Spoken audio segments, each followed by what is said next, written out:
The United States has signed a long-awaited deal with Ukraine, securing access to the country's natural resources. The agreement includes the creation of a shared investment fund to ensure Ukraine's economic recovery after the war with Russia. Well, it was signed by US Treasury Secretary Scott Bessent and Ukraine's Deputy Prime Minister Yulia Sviridenko, who flew to Washington to sign the deal on Wednesday.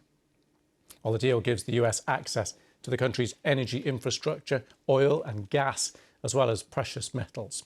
Ukraine says the partnership will be equal on a 50-50 basis. The resources will remain the property of Ukraine. In exchange, a joint investment fund will be set up to pay for future US military assistance and reconstruction efforts. Crucially, unlike previous drafts, the fund will not be used to pay off Ukrainian debts for the billions of dollars of US assistance already provided.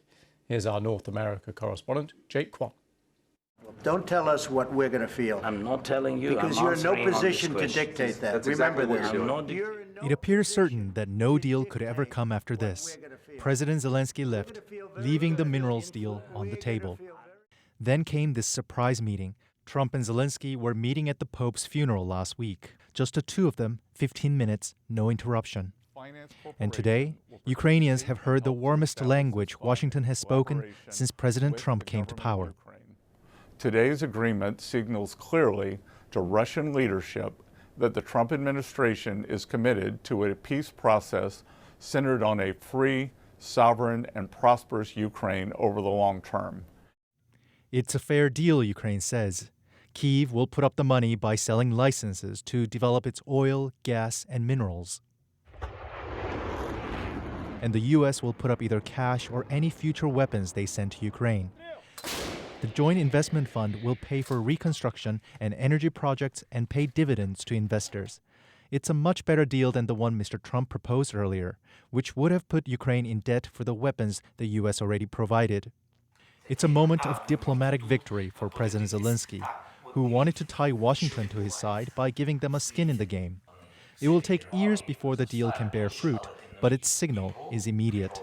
The U.S. will not abandon Ukraine. The news is a blow for Moscow. An easy victory seems no longer likely. Washington is forcing Mr. Putin to rethink his calculation, and the peace deal may be closer. And for the people in this city, the deal cannot come fast enough. Jake Kwan, BBC News. Well, this deal comes as Russia has continued to carry out attacks in Ukraine, hitting more civilian targets. Officials in the city of Odessa say at least 2 people have been killed, 5 others wounded in an overnight drone strike. The regional governor said the attack damaged residential buildings and a school, adding that fires had broken out in some areas. Odessa, strategically important port city on the Black Sea, and has been repeatedly attacked since Russia's full-scale invasion of Ukraine, February 2022. Well, overnight drone attacks also being reported in the eastern city of Kyiv, where the authorities said a petrol station was hit there.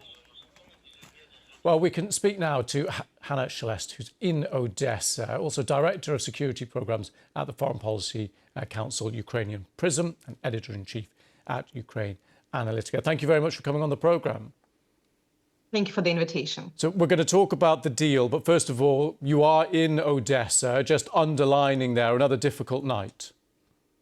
It was one of the worst nights, at least the last year. It was really terrifying. We are approximately 1 kilometer from one of the targets where Russians aimed their Shaheds. That area is quite residential. As we know, it is the school and the residential building that been burned. Another high scraper in a different district around 15 kilometers from us being targeted. And the sounds, I would say that living 3 years here in Odessa, that was one of the worst nights for me, because you heard both the very heavy explosions that even 1 kilometer from the epicenter of these, my windows being trembling really scaring, but also when you hear the sounds of the Shaheds when they're getting lower, that's really a very terrifying sound. And we used to think that we already acquainted to most of these fear that Russia is sending against the residential areas. Hannah, thank you for painting that picture for us. Let's turn now to the diplomacy and that deal that's been signed. What do you make of it? There are good and bad news. Luckily, there are more good news in it, and probably that was worth waiting these additional months to make this deal beneficial for both sides. I would say that it is a huge success of the Ukrainian negotiating team, because first of all, it is nothing about the debt that Ukraine never had against the US. The second, that it is the equal partnership, 50-50 for Ukraine, both in terms of the earnings and in terms of the management. It is the international agreement, bilateral agreement, not some kind of fund created by the Delaware law. And it is not direct control only of the United States. Plus, it is the clear formulations there that European integration of Ukraine should be the primer. So meaning that nothing inside of this deal can contradict the European integration and our obligations under the European Union membership in the future. And also that the money will go first and foremost for the reinvesting in Ukraine and in rebuilding of Ukraine.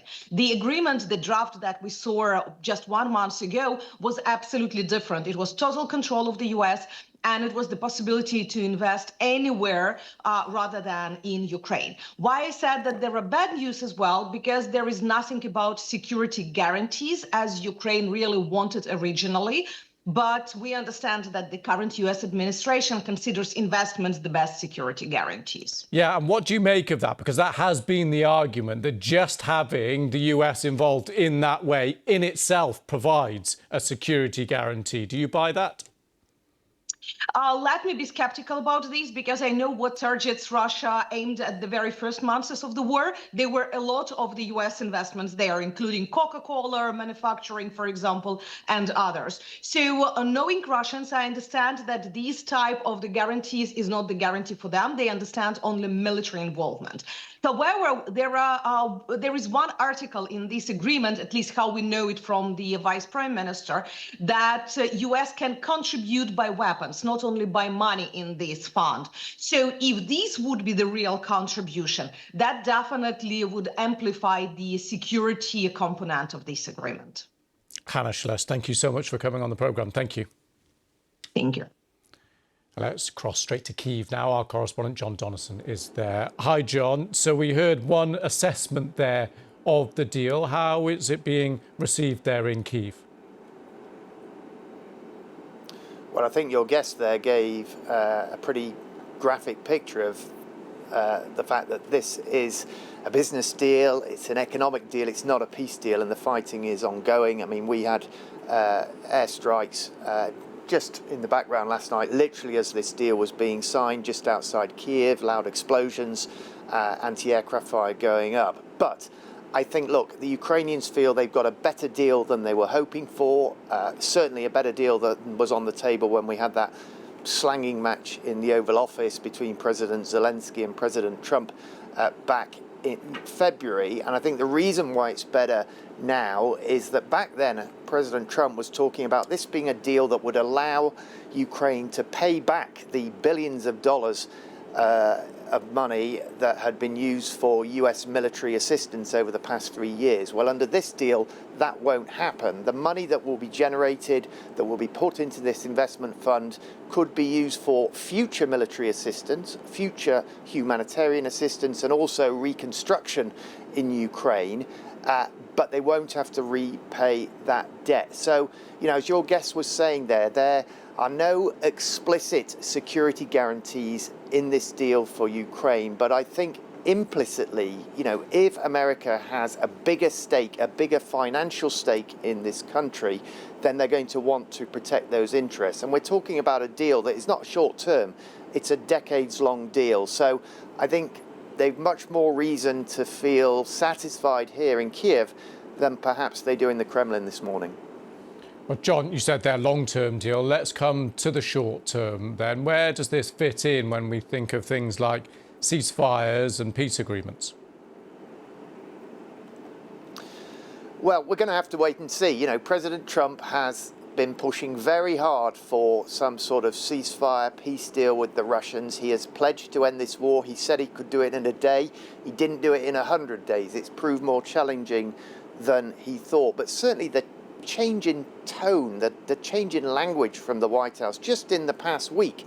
You know, when you think back to February and that meeting in the Oval Office where he was accusing President Zelensky of basically wanting to start World War III, he was saying that it was a conflict that Ukraine had bore some responsibility for starting. Well, now, you know, we had the Treasury Secretary in the US yesterday saying that this was a clear signal to Russia that this cruel and senseless war must stop, and a clear signal that the US had a long-term interest in a sovereign Ukraine. So I think things have shifted in the last week or so. Whether America can now put pressure on the Russians to give concessions that could get us to the negotiating table, because what the Ukrainians want, they've been consistent in this, and the Americans wanted it too, is a 30-day unconditional ceasefire before we even get into talks about territory, about Ukraine's long-term security. Now, so far, the Russians have rejected that.